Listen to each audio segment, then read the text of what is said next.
এত বেলা হয়ে গেল, 11টা বেজে গেলে এখনো কোনো রোদের চিহ্ন নাই। আজও হয়তো কোনো রোদ উঠবে না।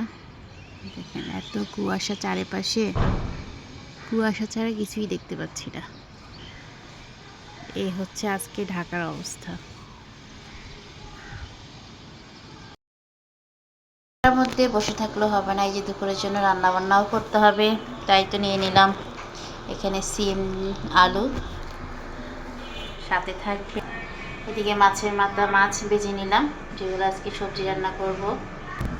তারপর এই যে পাতাকপি ভাজি করব, পাতাকপি কেটে নিয়েছি। পাতাকপি দিয়ে আজকে গুঁড়া চিংড়ি দিয়ে ভাজি করব। চিংড়ি মাছও ভিজিয়ে রাখলাম। এতে এই যে তরকারি রান্না করার জন্য সব মশলা একসাথে কষিয়ে নিলাম।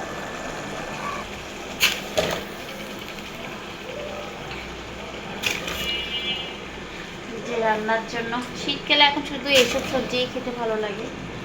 আর বাজারে এই সিম, আলু, কপি ছাড়া কিছু নাই তেমন একটা। বিভিন্ন ধরনের শাক আছে, যেটা আজকে আমরা মানুষ কম, 3 জন মাত্র, তাই 2-1টা তরকারি হলে চলবে। এদিকে আমি কষানোর জন্য সবজিগুলো ঢেকে রেখে দেব।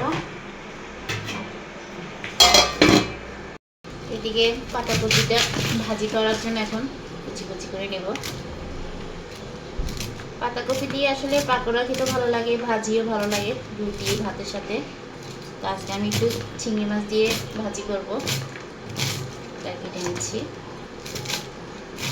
আসলে আমার থেকে ছুরি দিয়ে কাজ করতে ভালো লাগে, আজকে আমার ছুরিটা খুঁজে পাচ্ছি না, যার কারণে বটি দিয়ে কাজ করতে হবে।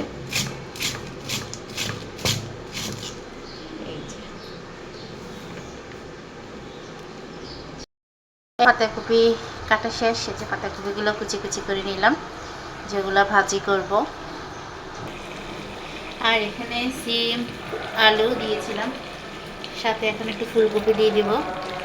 আমার হাজবেন্ড আবার ফুলকপিটা খুব পছন্দ করে, সিম, আলু, কপি, টমেটো দিয়ে খেতে। যাই হোক, ফুলকপিটা একটু পরে দিই, কেননা একটু তাড়াতাড়ি সিদ্ধ হয়ে যায়। ছাদে যাচ্ছি, কাপড় চাপড় দিয়ে আসি। একটু রোদ উঠছে দেখলাম, দেখি রোদের কি অবস্থা। ছাদে গিয়ে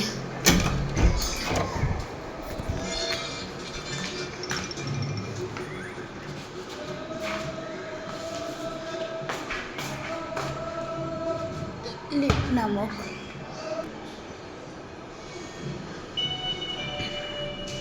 লিপ চলে আসলো।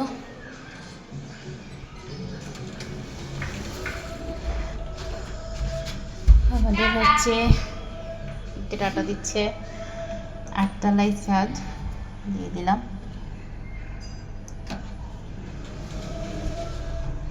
দেখা যাক ছাদের মধ্যে আজকে রোদ কেমন। রোদ আছে মোটামুটি, খারাপ না। সকালবেলাও কিছু কাপড় চাপড় দিয়ে গিয়েছিলাম, সেগুলো শুকালো কিনা সেটা একটু দেখি।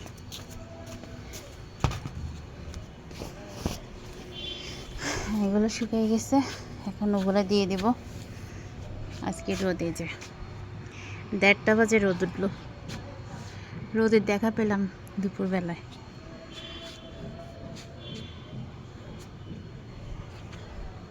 সবাই অলরেডি কাপড় চাপড় দিয়ে দিছে ছাদে, আমিও দিয়ে দিই। রান্না শেষ, এখন বাসায় যাই, আবার রান্না বসে দিয়ে আসছি।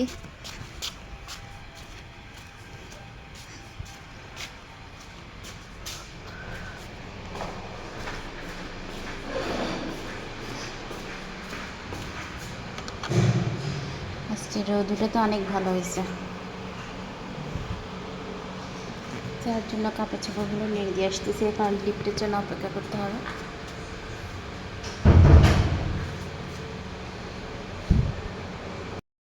এদিকে তরকারির কি অবস্থা দেখা যাক। ছেড়ে দিচ্ছি, মাছগুলো এখন দিয়ে দিব। আগে দিয়ে দিচ্ছি মাছের মাথা। আমি তো আজকে মাথা খাবো। ও ভীষণ প্রিয় মাছের মাথা, 2টাই খেয়ে ফেলবো। ওকে।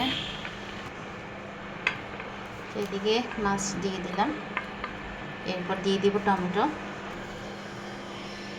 দিয়ে দিচ্ছি টমেটো একটু বেশি করেই দিব, খেতে ভালো লাগে। আর দিয়ে দিচ্ছি কিছু কাঁচামরিচ কেটে দিলাম। এখন ঢাকনা দিয়ে রাখবো। এদিকে পাতাকপিগুলো আগে আমি সিদ্ধ করার জন্য দিব, আগে সিদ্ধ করে নিব পাতাকপি।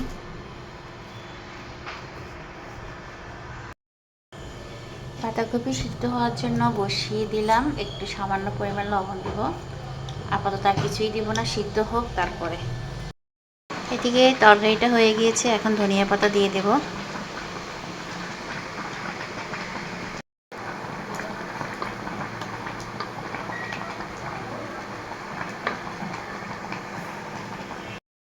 তো এই হয়ে গেল আমার মজাদার পাতাকপি ভাজি, যেটা আমি গুঁড়া চিংড়ি দিয়ে ভাজি করেছিলাম। এটা আমরা গরম গরম ভাতের সাথে এবং রুটির সাথেও খেতে পারি। আসলেই খুব মজা হয়েছে, একটা টেস্টি খাবার হয়েছে। আশা করি ছোট বড় সবারই খুব পছন্দ হবে। আমার মেয়ে রুমের বিছানা সব গুছিয়ে রেখেছে। সে আসলে আমাকে অনেক কাজে হেল্প করে। মেয়েরা হচ্ছে ঘরের লক্ষ্মী, এটা আমি অবশ্যই মনে করি। মেয়েরা না থাকলে একটা ঘরে সব কিছু শূন্য মনে হয়। আমার মেয়ের জন্য আপনারা সবাই একটু দোয়া করবেন, ও যেন ভালোভাবে মানুষ হতে পারে। তো সুন্দর নাস্তা হিসেবে এই যে তৈরি করে ফেললাম একদম গরম ফুলকো ফুলকো লুচি, সাথে হচ্ছে চিংড়ি মাছ দিয়ে আমার পাতাকপি ভাজি আর হচ্ছে শসা। আর আরেকটা জিনিস স্পেশাল বানিয়েছি, সেটা হচ্ছে কেক। আজকে আবার হঠাৎ করে কেক বানিয়ে ফেললাম।